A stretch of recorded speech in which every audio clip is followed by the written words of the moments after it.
que el equipo organizador ha preparado especialmente para ustedes. Los dejamos en manos de Mauro Alejo Guevara, quien nos contará sobre Estadi Buenos Aires y nos llevará por las calles de esta hermosa ciudad. Mauro Alejo Guevara es gerente y co-creador del programa Estadi Buenos Aires, la política del gobierno de la ciudad de Buenos Aires de internacionalización de la educación superior. Trabaja hace más de 4 años junto con las universidades locales para promover Buenos Aires como un hub educativo y para mejorar la experiencia de los estudiantes internacionales en la ciudad. Mauro es licenciado en Ciencias Políticas por la Universidad de Buenos Aires y está terminando su máster en Integración Regional en la misma universidad. Su tema de investigación es la educación internacional como herramienta en la integración regional en América Latina. Sin más, les deseamos un agradable recorrido y le doy la palabra a Mauro Guevara. Bienvenido. Muchas gracias, Michelle, muchas gracias, Albeiro, por la invitación. Un saludo a todos y a todas, espero que se encuentren muy bien.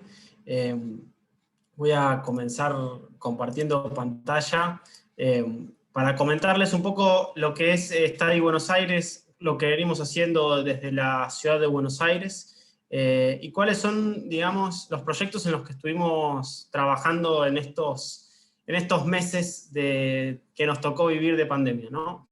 Estadi Buenos Aires, para quien no lo conoce, es el programa oficial que tiene el gobierno de la ciudad para promover la educación internacional en la ciudad de Buenos Aires. Nosotros trabajamos junto a 25 universidades públicas y privadas de la ciudad y del área metropolitana en ese objetivo. Y también tenemos como misión no solamente recibir estudiantes internacionales, sino también contribuir con la internacionalización de nuestros estudiantes argentinos y argentinas que vienen a estudiar a la ciudad de Buenos Aires. Entonces, con ese fin es que creamos en 2017 este programa, que hoy ya tiene 25 universidades, y que tiene como objetivos mejorar la experiencia de estudiantes internacionales en la ciudad, promover Buenos Aires como destino académico y generar información estadística. El programa Estadi Buenos Aires se enmarca dentro de lo que es la política de proyección internacional que tiene la ciudad de Buenos Aires, que tiene 3 verticales. La de visitar, que está vinculada con lo que es el turismo; hacer negocios, que está vinculada con lo que es la inversión extranjera en la ciudad de Buenos Aires; y estudiar, que es justamente la política que hoy aquí nos reúne. ¿Cómo es que nosotros trabajamos para mejorar la experiencia de los estudiantes internacionales? Por un lado tenemos un kit de bienvenida que reacondicionamos a lo que es la nueva normalidad, que le da al estudiante internacional todo lo que necesita para moverse en Buenos Aires desde el minuto cero. Desde un chip de celular, una tarjeta de transporte público para que puedan moverse en las distintas herramientas que tiene la ciudad, desde el colectivos, tren, metro, etcétera.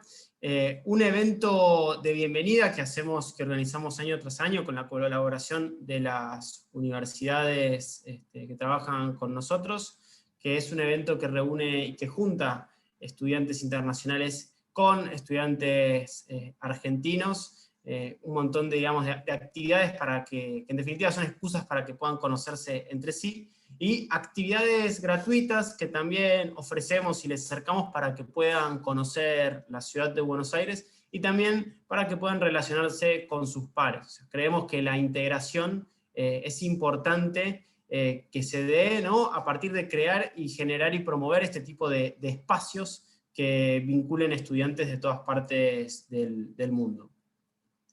También tenemos un programa de prácticas profesionalizantes en el gobierno de la ciudad que se llama Experiencia Buenos Aires Internacional, un poco yendo de la mano con las principales tendencias en educación internacional, que justamente lo que se dice que buscan es poder ofrecerle a los estudiantes internacionales no solo la posibilidad de estudiar en una universidad, digamos, extranjera, en una universidad diferente al país de origen, sino también brindarle la posibilidad de que pueda potenciar esa formación con la posibilidad de hacer una práctica profesionalizante.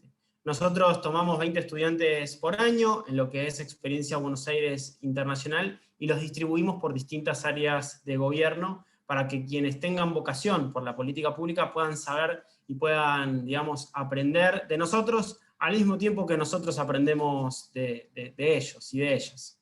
También tenemos un programa de voluntariado que se llama Compartí tu idioma, en donde estudiantes que sean nativos o bilingües de inglés, portugués, francés e italiano pueden servir de asistentes pedagógicos y asistentes, digamos, de idiomas de docentes en escuelas públicas primarias de la ciudad de Buenos Aires. Esto es una herramienta súper enriquecedora, no solamente para los estudiantes, para los chicos y chicas que están aprendiendo estos idiomas, que están aprendiendo, sino también para los docentes, para poder acercarles distintas propuestas, ¿no?, de relacionamiento con la cosa que están aprendiendo, ¿no? En este caso el idioma, que, bueno, no solamente sabemos es el idioma, sino también es la cultura, es la vivencia. Entonces, tener la posibilidad de tener un estudiante internacional que provenga de ese país que están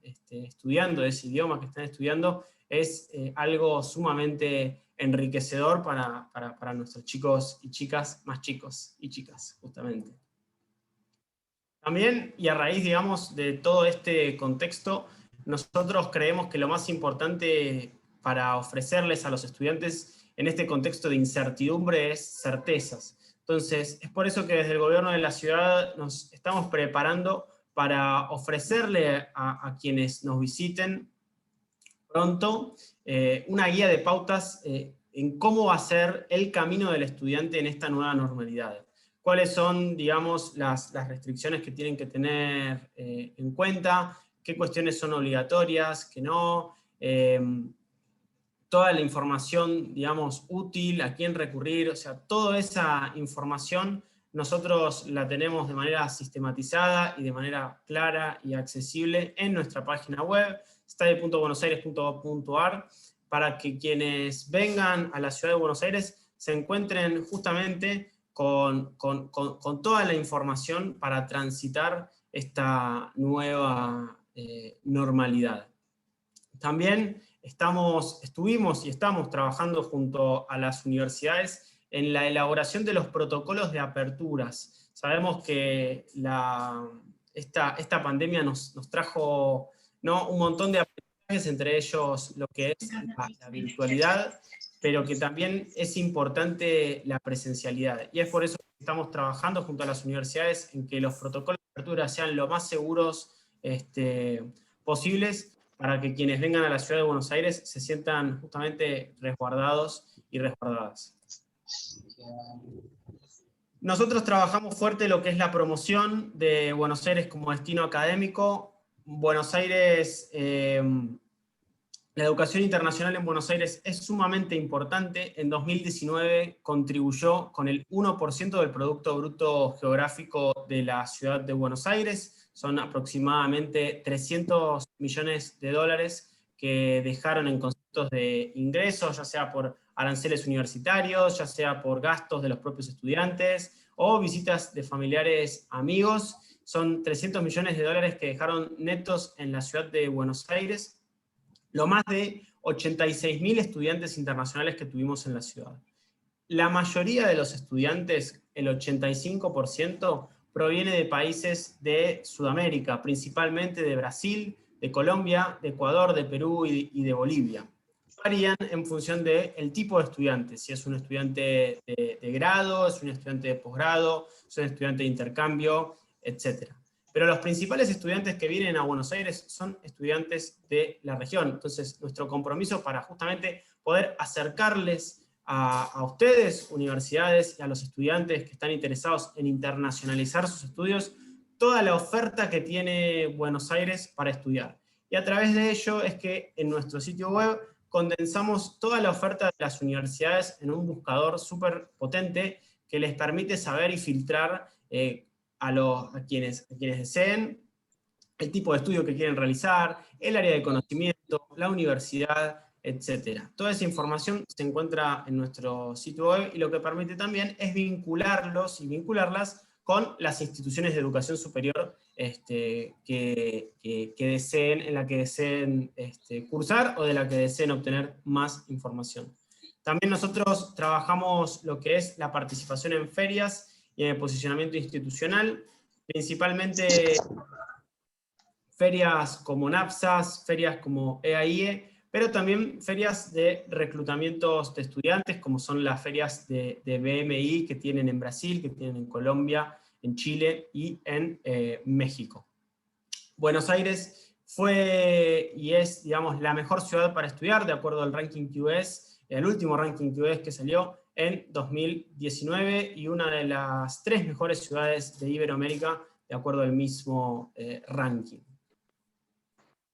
Nosotros también renovamos nuestro compromiso con ustedes, con todo el público latinoamericano, y ofrecimos el año pasado un programa de becas LATAM para realizar programas de posgrado en Buenos Aires, en donde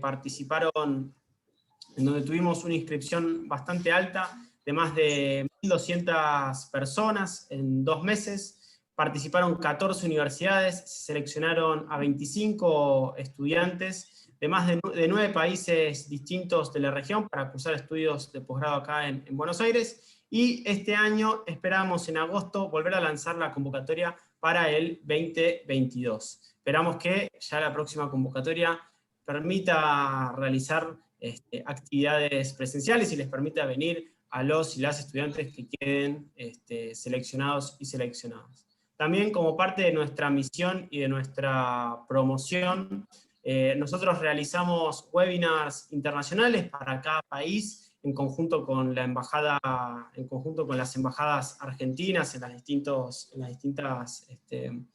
los distintos países, para poder acercarle a los estudiantes la oferta universitaria, también para poder acercarles toda la información referida a los trámites migratorios, referida a lo que es el costo de vida en Buenos Aires, qué, digamos, información o cómo alquilar en la ciudad, cómo abrir una cuenta de banco, toda la información que, digamos, creemos que es útil a la hora de migrar, a la hora de mudarte, a la hora de elegir un destino académico. También lo que nos parece importante es la generación de datos estadísticos relevantes. Para eso trabajamos articuladamente con el Ministerio de Educación de Nación, el Instituto Nacional de Estadísticas y Censos. Generamos encuestas de perfil a estudiantes internacionales que nos permiten saber también un poco a qué destinos turísticos de la Argentina visitan, cuánto, digamos, gastan mensualmente, cuántos familiares y amigos, si es que vienen a visitarlos efectivamente, cuáles eran las otras opciones que tenían, digamos, en mente a la hora de elegir Argentina. Un montón de preguntas que justamente lo que nos permiten es entender a nuestro público, entender a quienes nos visiten. Como parte de nuestra estrategia internacional, nosotros buscamos 2 tipos de estudiantes, o sea, nosotros recibimos y asesoramos a cualquier tipo de estudiante, pero tenemos como principalmente el foco puesto en atraer a 2 tipos, y son estudiantes graduados, es decir, estudiantes que vengan a realizar un programa ya sea de especialización, de maestría o de doctorado, y estudiantes de programas cortos, como que vengan a hacer, es decir, estudiantes que vengan a hacer o intercambios o que vengan a realizar un programa de hasta 3 meses, hecho especialmente, digamos, por universidades. Para lo que es la estrategia de estudiantes graduados, creemos que la mejor forma de promover y de posicionar los posgrados en Argentina es a través de un programa de becas, y es por eso que lanzamos el programa Becas LATAM, que les comentaba hace poquito. Y para atraer estudiantes de curso corto, lo que nosotros estamos trabajando con las universidades es en el desarrollo de 2 tipos. El Study and Work, por esto que les mencionaba anteriormente, en darle la posibilidad al estudiante internacional de que pueda realizar una práctica profesionalizante, no solamente con nosotros, o sea, EBAI es un programa chiquitito, lo que queremos es darle mayor escala, sino también en una empresa argentina, en una empresa, digamos, de vanguardia en la ciudad de Buenos Aires, para que de esa manera pueda enriquecer sus estudios y que la propuesta académica sea incluso más interesante de lo que ya puede ser. Y el otro tipo de curso corto que queremos desarrollar es el de Study and Travel, un curso que vincule la estadía en la ciudad de Buenos Aires con la estadía en otra universidad aledaña a alguna zona de gran riqueza turística natural que pueda tener la Argentina. Nos imaginamos, por ejemplo, un curso que sea mitad en Buenos Aires, mitad en Bariloche, mitad en Buenos Aires, mitad en Mendoza, mitad en Buenos Aires, mitad en los esteros de Liberá. Tenemos un montón de universidades distribuidas a lo largo y ancho del país y creemos que este tipo de programas va acorde a las tendencias que vemos en el turismo, y es que hay un predominio de elección de los viajeros de los destinos naturales por sobre los destinos urbanos. Entonces, nosotros como destino urbano decimos, bueno, vamos a tratar de lograr mayor diversidad para justamente poder, digamos, atraer a los estudiantes a la ciudad de Buenos Aires. Como mercados estratégicos, a nosotros nos interesa América Latina, por esto que les mencionaba, el 85% de los estudiantes provienen de la región. Estados Unidos y China, después como dos grandes jugadores en lo que es el mundo de la educación internacional. China, en este sentido, es, yo creo, el mayor desafío que tenemos. Para que se den una idea, apenas de los 20.000 estudiantes, primero, de los 500.000 estudiantes chinos que internacionalizaron sus estudios en 2019, apenas 200 vinieron a la ciudad de Buenos Aires. Entonces, tenemos ahí un enorme desafío para poder vincular primero a nuestras universidades con universidades chinas. Nosotros ayer justamente tuvimos una nueva jornada de vinculación universitaria, en donde promovimos y generamos 36 reuniones bilaterales entre universidades argentinas y universidades chinas, interesadas en el intercambio con América Latina, interesadas en el intercambio con Argentina, que son, digamos, el primer motor o el primer inicio para la cooperación. Creemos que tenemos mucho para ofrecerles, pero que lo más importante es que nos conozcan, y es por eso que entendemos que nuestro rol como Study Buenos Aires es justamente poder posibilitar que ese tipo, digamos, de conexiones y de encuentros se generen. Entonces, un poco para recapitular, nuestro compromiso en diversificar la, digamos, matriz receptora de estudiantes, ¿no? Si el 85% de los estudiantes proviene de América Latina, lo que nosotros queremos, lo que nosotros buscamos es que vengan más estudiantes de distintas partes del mundo. Desde que se creó Study Buenos Aires hasta ahora, 98.162 estudiantes internacionales pasaron por alguno de nuestros programas, webinars, actividades, etc. Lo cual muestra un poco el impacto que tiene una política local pensada en la internacionalización de la educación superior, y también de la vigencia y del interés que despierta justamente Buenos Aires. Por último, quiero dejarles, digamos, nuestras redes, nuestros mails, nuestras páginas web, nuestro sitio web study.buenosaires.gov.ar, nuestro correo electrónico study@buenosaires.gov.ar, y nuestro Instagram, si quieren seguirnos, @studybuenosaires, para que nos encuentren por esa red social. Yo creo que celebro de nuevo esta invitación, celebro de nuevo que nos inviten siempre. Colombia para nosotros es un mercado súper estratégico. Yo creo que tenemos mucho para hacer y mucho para trabajar, sobre todo pensando en la internacionalización de nuestros estudiantes, ¿no? O sea, yo lo veo más del término, sí, ok, los estudiantes argentinos, los estudiantes colombianos y colombianas eligen Buenos Aires para ir a estudiar. Lo que a mí me gustaría, o lo que me gustaría, digamos, generar, como para dejar también abierta la discusión y el diálogo, pensando en ofrecer mayores oportunidades a nuestros estudiantes argentinos y argentinas y que tengan la posibilidad de conocer Colombia. Yo creo que estaría bueno que esta mesa se convierta, o que este espacio se convierta en una mesa de trabajo en donde de manera articulada podamos pensar en programas que justamente nos permitan incrementar el porcentaje de estudiantes que tienen la posibilidad de internacionalizar sus estudios. Hoy nosotros estamos en menos del 1% del total del universo de estudiantes argentinos internacionalizados, y creemos que con este tipo de redes, con este tipo de cooperaciones, podremos incrementar ese número. Muchísimas gracias. Yo no quiero despedirme sin antes pasarle la palabra a Juan Pablo, que les va a hacer un recorrido guiado virtual de Buenos Aires para que la puedan saborear a la distancia y, por qué no, pensar en cuando todo esto acabe, puedan venir y experimentarlo en carne propia. Muchísimas gracias nuevamente. Juanpi, son todos tuyos. Bueno, gracias Mauro. Me presento nuevamente, a pesar de que Mauro ya me mencionó. Soy Juan Pablo, soy guía de turismo.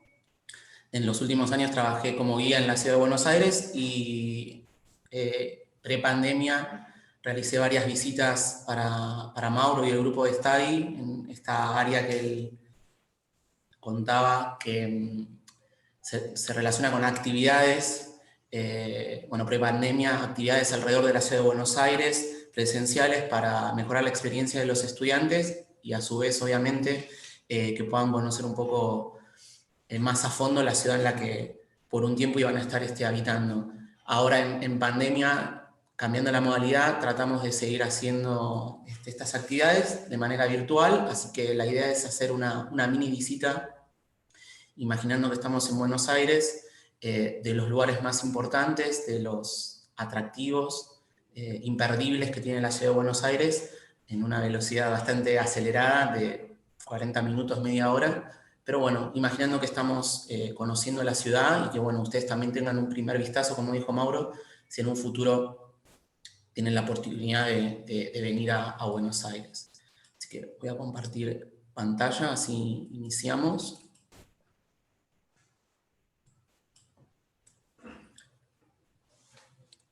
La idea, como les decía, es poder hacer un city tour virtual, imaginar que estamos viajando por los barrios más importantes de Buenos Aires, que tengan un acercamiento y conozcan un poco más de lo cultural, del movimiento cultural que tiene Buenos Aires como ciudad.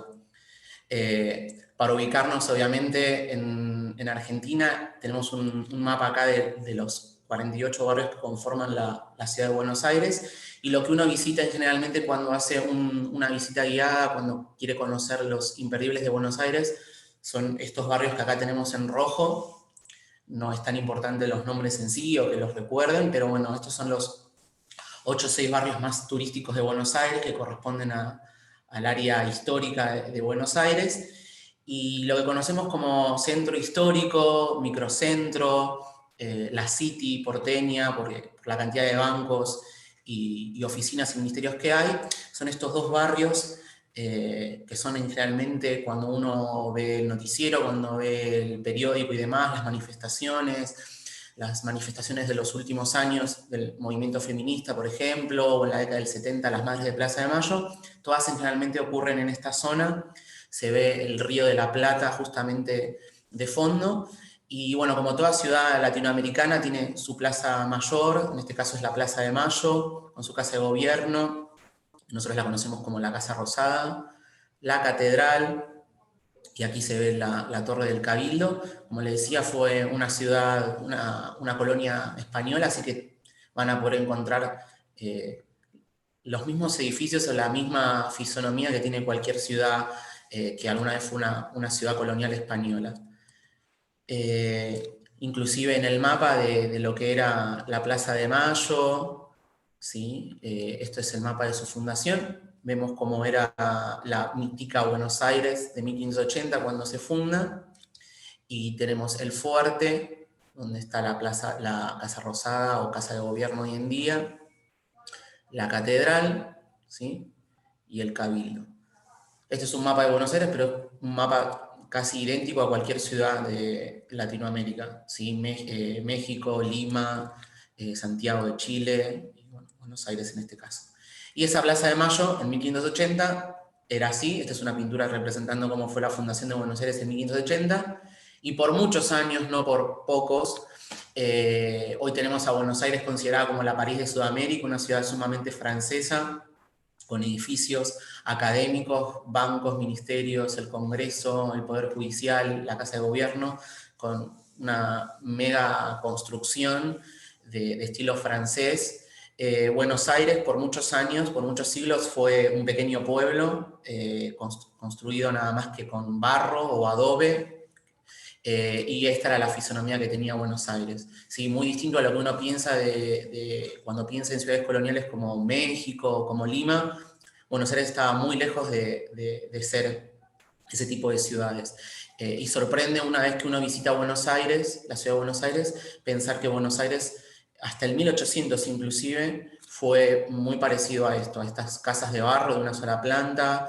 Piensen que Buenos Aires, si alguna vez estuvieron ahí, es una gran pampa, una gran llanura, así que no había piedras, no había mármol, no había bosques.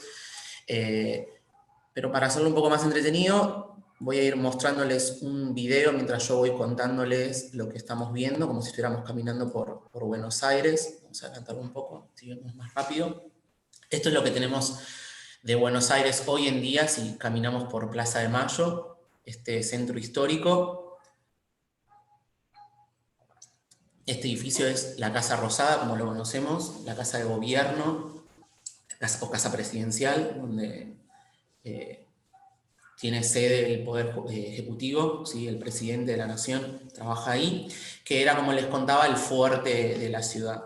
Todos los edificios que vamos a ver son edificios, como van a ver, con un estilo más bien europeo, muy distinto a otras ciudades latinoamericanas, donde algunos edificios coloniales se conservan. Buenos Aires no tiene absolutamente nada colonial hoy subsistiendo en la ciudad. Vamos a ver edificios de una arquitectura más bien francesa, algunos de arquitectura más bien italiana, pero muy poco colonial. Y esto tiene que ver, como les decía, estábamos sumamente al sur, muy lejos de ciudades como México, de Lima, que quizás recibían más atención, pero a su vez no teníamos canteras, no teníamos montañas, era una gran llanura, así que todos los edificios coloniales, que eran básicamente de barro, hoy ya no existen. Y la ciudad como la conocemos hoy en día es una ciudad de finales del 1800, una ciudad que hacía poco se había independizado de España, renegaba de su pasado colonial, no quería tener ningún tipo de relación visual con la etapa colonial, así que está prácticamente reconstruida como una ciudad europea, ¿sí? En particular la ciudad de París, así que vamos a ver muchos edificios franceses. Esa que veíamos es la bandera argentina, ondeando frente a la Casa Rosada, que era el fuerte de la ciudad de Buenos Aires, y como les decía, desde finales del 1800, ese entonces tiene la fisonomía que vemos hoy en día, y es la Casa Presidencial, donde se encuentra trabajando el Poder Ejecutivo, en nuestro caso el Presidente de la Nación. Acá tenemos un vistazo de una vista general de la plaza, de esta Plaza Mayor, hoy Plaza de Mayo, y vamos a adelantar un poco así podemos ver más de cerca la catedral.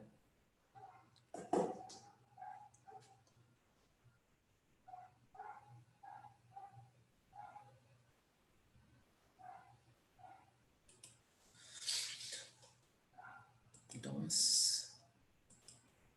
Okay. Como ven, esta es la Catedral de Buenos Aires, muy distinta a una catedral de Hispanoamérica. Es una fachada del siglo XIX, como les dije, del 1800, que es cuando Buenos Aires ya pasó por su periodo de independencia, similar a las demás ciudades de Latinoamérica, a inicios del 1800. Para el momento en el que se hace la fachada, como les decía, no está la intención de quien está gobernando en ese momento, tanto en la ciudad como en el país, como presidente, de recordar el pasado hispano, así que miran hacia Europa. Y esta fachada fue inspirada en una iglesia que se encuentra en París, hecha en la época de Napoleón, y París va a ser siempre el modelo a seguir para toda la arquitectura del siglo XIX, de 1800, e inclusive del siglo XX, hasta casi mitad del siglo XX, como modelo a seguir. La fachada es bastante reciente en tiempo de edades de edificios, es, como les decía, del 1822, se termina en 1860, y el interior sí es un poco más antiguo, es del 1700. Pero como les decía, por la calidad de los edificios de la época, la catedral, para que se den una idea, tuvo que pasar por 6 edificios, 6 veces fue reconstruida hasta llegar a la estructura que tenemos hoy en día. E inclusive todo este revestimiento que vemos de la catedral es un revestimiento que se hizo para finales del 1800, cuando Buenos Aires desea cambiar de vestimenta, por así decirlo, cambiar de ropa y vestirse de una manera más bien europea, más bien francesa. Estábamos llegando a cumplir el primer centenario, ¿sí? Para 1910, entonces busca renovar su imagen y bueno, todo el interior de la catedral, al igual que el exterior de la ciudad de Buenos Aires, se intenta ayornar, se intenta volcar a un estilo más francés, con mayor fuerza que como lo venía haciendo, ¿no? Hacia finales del 1800 es cuando se construyen los grandes palacios y los grandes edificios de Buenos Aires. Esto que vemos acá es el mausoleo a San Martín, ¿sí? Hablábamos del proceso de independencia de Argentina. San Martín es considerado uno de los padres de Argentina, el gran libertador de Chile, Perú y Argentina, y aquí adentro de la Catedral de Buenos Aires se encuentra el mausoleo con su féretro, ¿sí? Dentro de este monumento se encuentra el sarcófago con los restos del general San Martín, ¿sí? Dentro de la Catedral de Buenos Aires, que es quien pelea contra los españoles alrededor del 1817 a 1821, y quien consigue finalmente, después de varios años de guerras de independencia, la independencia oficial, sí, la liberación oficial. Vamos a adelantar un poco más, así vemos el Cabildo, que es el otro gran imperdible o el otro gran atractivo que tiene la Plaza de Mayo o el microcentro de Buenos Aires, que es un edificio bastante común en todas las ciudades que alguna vez fueron colonia española. Era el ayuntamiento o la municipalidad que tenía la ciudad.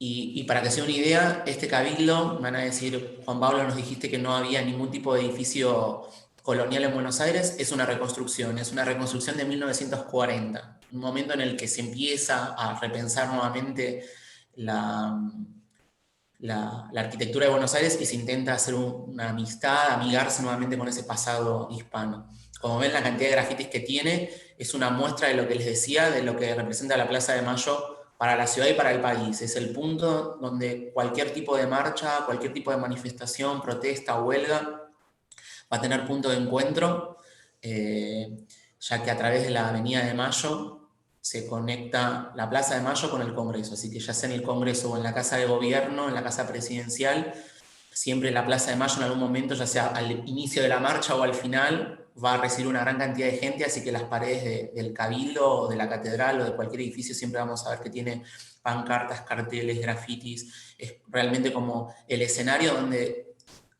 cualquier marcha que figure en cualquier libro de historia argentino tuvo lugar, ¿sí? Tuvo de escenario la Plaza de Mayo. Realmente es uno de los focos políticos más importantes que tiene la ciudad y el país. Vamos a ver las últimas imágenes del Cabildo. Está reconstruido al igual que como funcionaba en la época colonial. Si lo pueden conocer. Más allá que está reconstruido, es uno de los pocos lugares donde podemos ver cómo era esa Buenos Aires humilde, muy distinta a la Buenos Aires que tenemos hoy en día, tan monumental.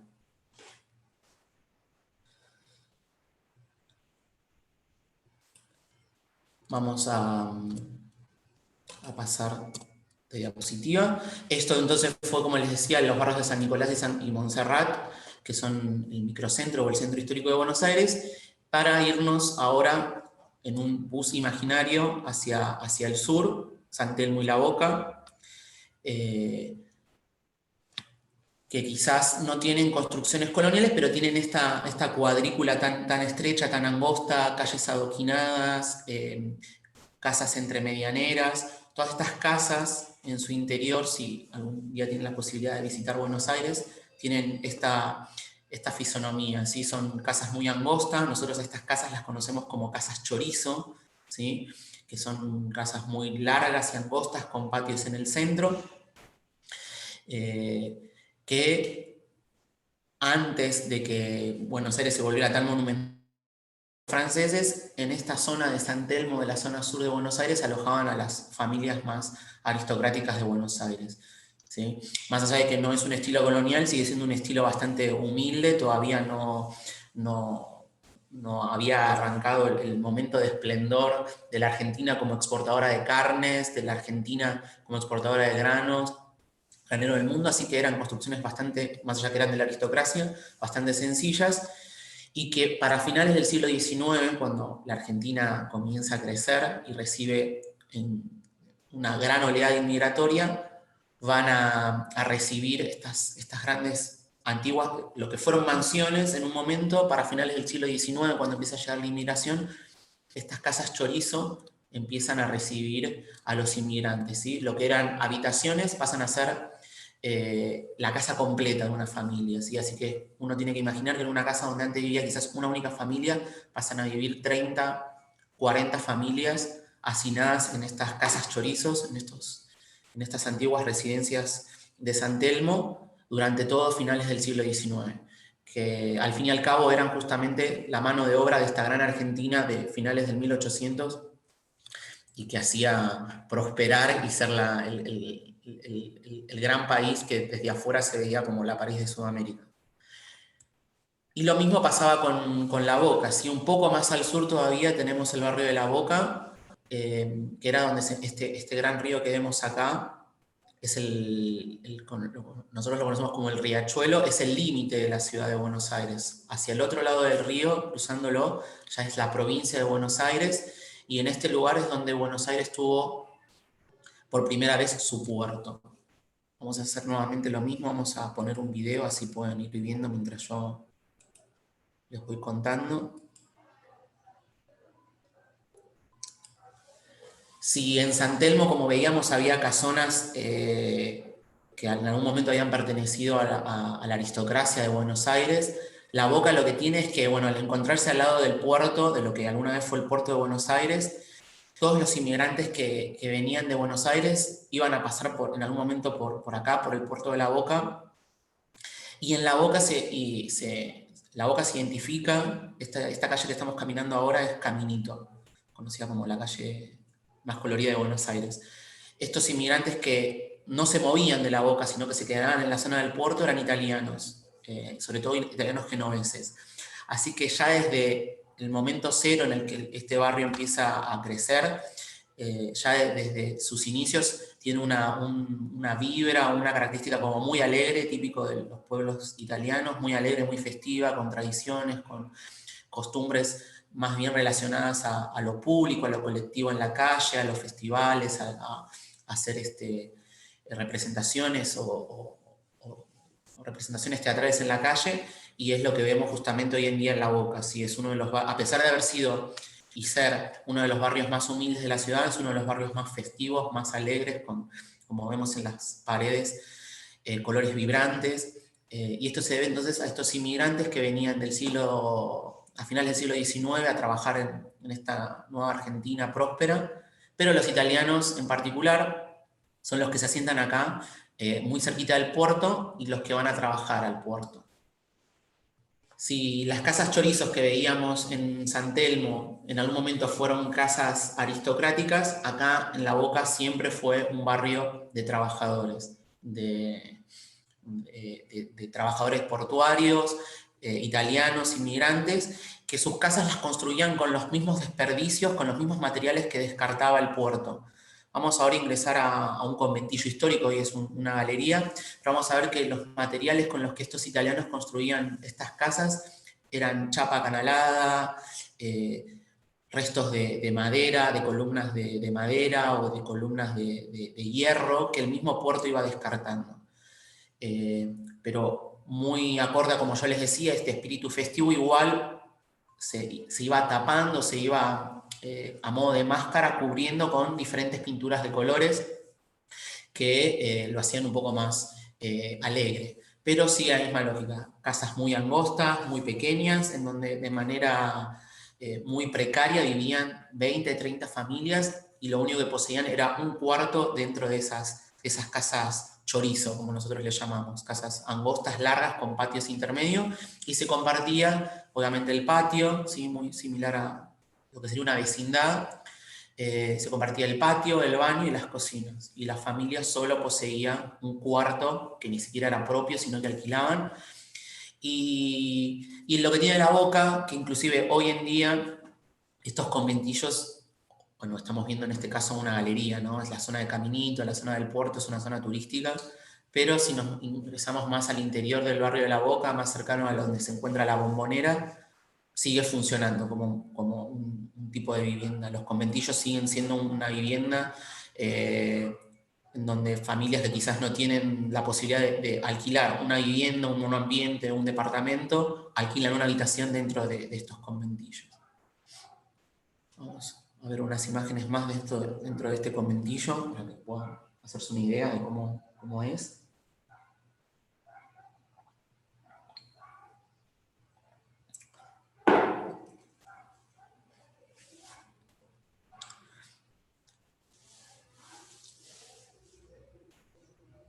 Ahí vemos, en toda la Boca siempre lo que vamos a ver en los conventillos es muchísimas banderas. Siempre se piensa que los italianos o los españoles son los inmigrantes la inmigración más masiva que tuvo y los únicos. Es cierto, en parte fueron la mayor cantidad de inmigrantes que recibimos fueron italianos y españoles, pero también recibimos inmigrantes de Portugal, de Rumania, pueblos eslavos, de Rusia, una gran oleada de inmigración judía de diferentes partes del mundo. Así que en la Boca vamos a ver representadas todas las banderas, todas las culturas, todas las naciones que recibió Buenos Aires. ¿Sí? Y que se asentaron, como les decía, en toda la zona sur. Ahora, ¿qué pasó con toda esa gente, toda esa aristocracia que vivía en San Telmo, que tenía esas casas chorizos al fin, pero un poco mejor estado, en material, construidas en concreto, cuando llega toda esta inmigración? Bueno, ahora lo vamos a ver cuando vayamos a los barrios de Recoleta y Palermo. Van a abandonar la zona sur completamente, la zona de San Telmo, que empezaba a ser cada vez más habitada por inmigrantes, para mudarse a una zona mucho más verde, mucho más deshabitada hasta ese momento, que era la zona de Palermo.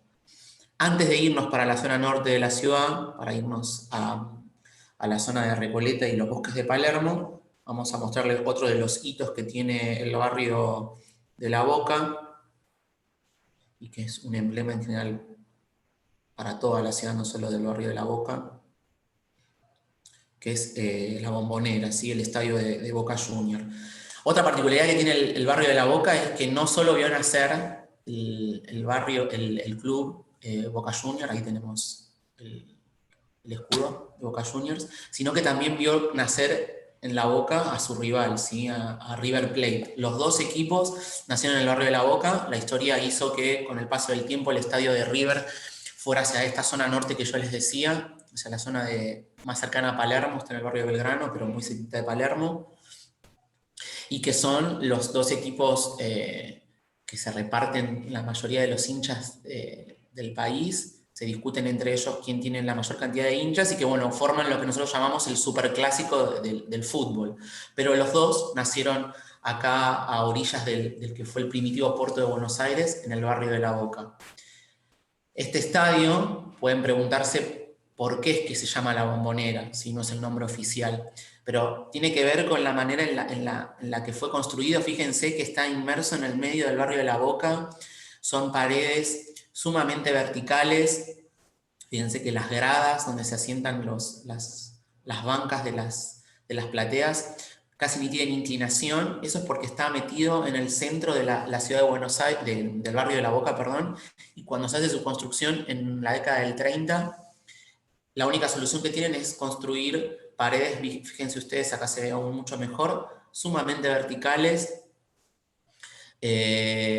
con una extrema inclinación muy diagonal de las plateas, lo que hace un ambiente casi cerrado, como si fuera una caja, o una caja de bombones, una caja cerrada, y se dice que, entre varias de las teorías que hay, que el arquitecto y el ingeniero, cuando explicaban el proyecto, cómo iba a construirse, utilizaban justamente una caja de cartón, una caja de bombones, para explicar cómo iba a ser la construcción. ¿Sí? Una caja con paredes completamente verticales, cerrada, debido a que tenían muy poco espacio. Fíjense que si hubiesen querido hacer un estadio mucho más grande, hubiesen tenido que clausurar calles, avanzar, demoler, entonces tuvieron que amoldarse con ese pequeño espacio que tenían y construir de manera vertical hacia arriba.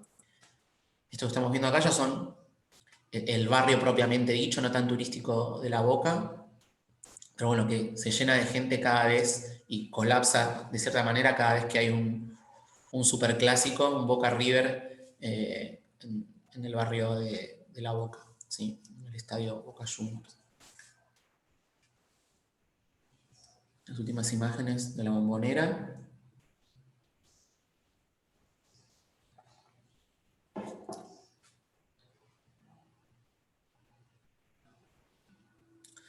Y bueno, vamos a pasar entonces, ahora sí.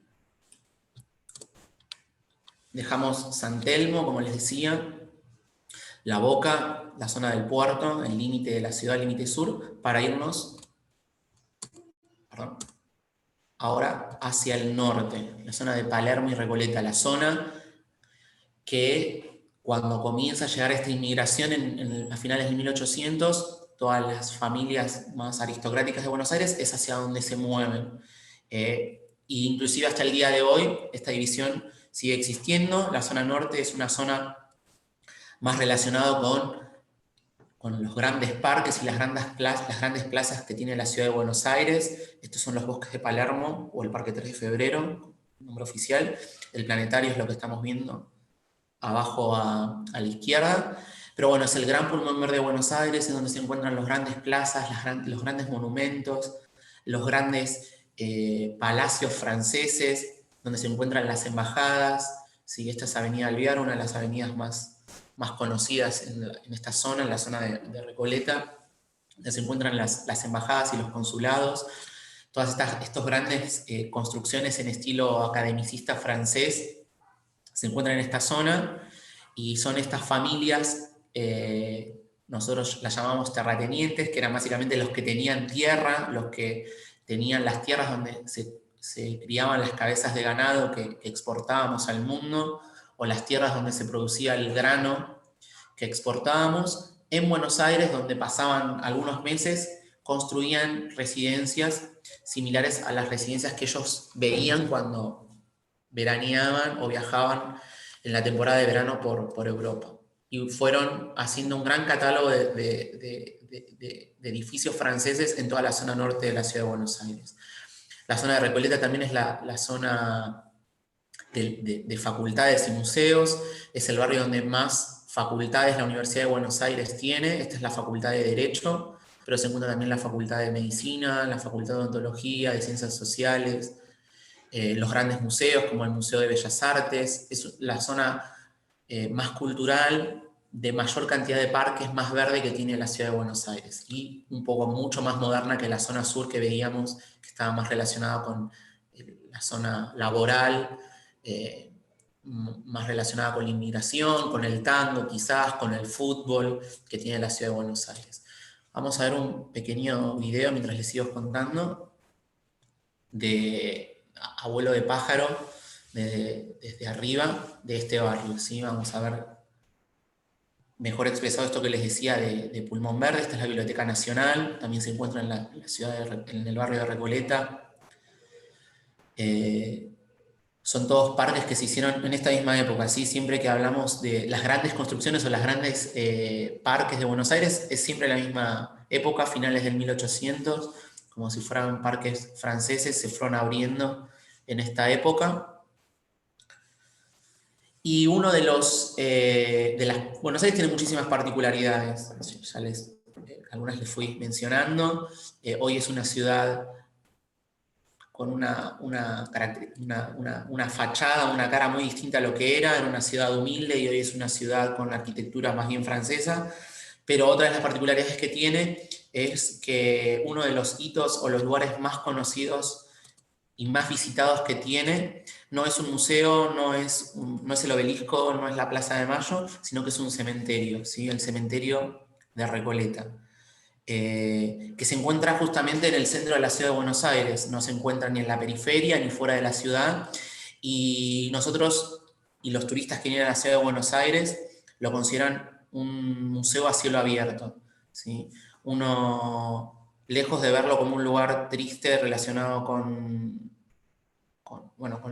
las tumbas, con los mausoleos, con los enterramientos, lo visita más bien como una salida cultural más. Para hacer una idea, anterior a la pandemia, siempre hablando, recibía diariamente alrededor de 2.000 turistas, ¿sí? 2.000 turistas diarios visitaban el cementerio de la Recoleta.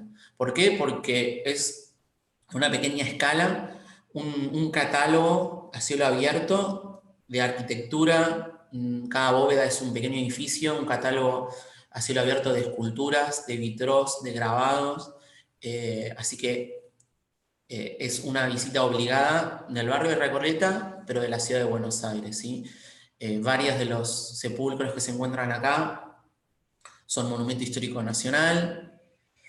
¿Y quiénes podemos encontrar? Presidentes, gobernadores, intendentes, escritores, artistas. Y una de las bóvedas que más se visita durante la época de cruceros, por ejemplo, de octubre a marzo, si uno va a ver que el cementerio en horas de la tarde se llena de repente con todos turistas que bajan de los cruceros y se dirigen nada más que para visitar una bóveda, que es la bóveda de Eva Perón, ¿sí? La esposa de Juan Domingo Perón, Evita, mundialmente conocida por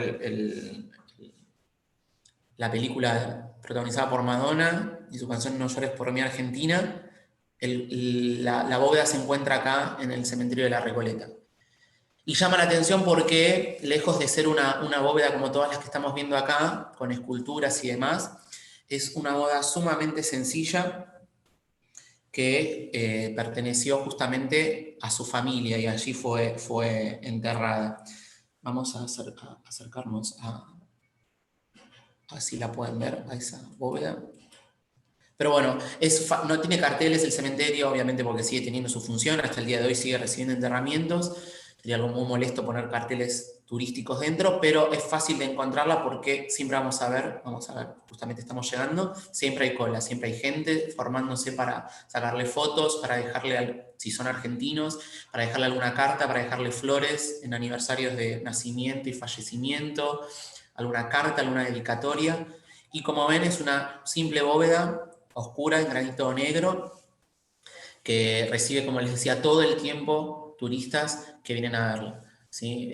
A Evita, esposa de Perón, se casa con él en 1945 y muere en 1952, ¿sí? Muy pocos años, tiene poder político, pero en esos pocos años le valió para ser odiada y amada en el país y ser la persona más visitada en el cementerio, pero también para sobrepasar la frontera y ser una de las figuras, junto con hoy en día Maradona y Gardel, que uno piensa cuando menciona a la Argentina. Así que si el cementerio es uno de los lugares imperdibles para visitar, el mausoleo de Evita es en particular lo que más se visita dentro del cementerio. Con eso la idea era hacer un pantallazo general a velocidad luz, un city tour que dura en general 4 horas en la ciudad de Buenos Aires. Nosotros lo hicimos en 35 minutos. La idea era, si visitaron en algún momento la ciudad de Buenos Aires, poder conocer o entender qué fue lo que visitaron, lo que estaban habitando por los días que estuvieran o los meses que estuvieran. Y bueno, si tienen la posibilidad, una vez acabe se pueda sobreponer a la pandemia, visitarla, entender un poco qué es la ciudad de Buenos Aires, ¿sí? Estas áreas más turísticas que tiene la ciudad de Buenos Aires y que representan la historia de la ciudad. Así que con el cementerio de la Recoleta nos despedimos de esta visita virtual, así que muchas gracias, espero que les haya interesado y bueno, paso nuevamente la palabra a Mauro. Muchas gracias, Juan Pablo. La verdad, muy lindo. Espero que quienes ya hayan estado en Buenos Aires y la conozcan les haya traído buenos recuerdos, y quienes no, los haya o las haya, digamos, incentivado para que vengan y nos visiten cuando todo esto pase. Nuevamente, muchísimas gracias a todos y a todas por el espacio, por la invitación. Desde la ciudad de Buenos Aires también les deseamos lo mejor en este momento tan difícil que sabemos que están viviendo, y nuestra mayor, digamos, solidarización con todo el pueblo colombiano, y a disposición también para todo lo que podamos contribuir y todo lo que podamos colaborar desde acá. Muchísimas gracias, Michelle, te devuelvo la palabra.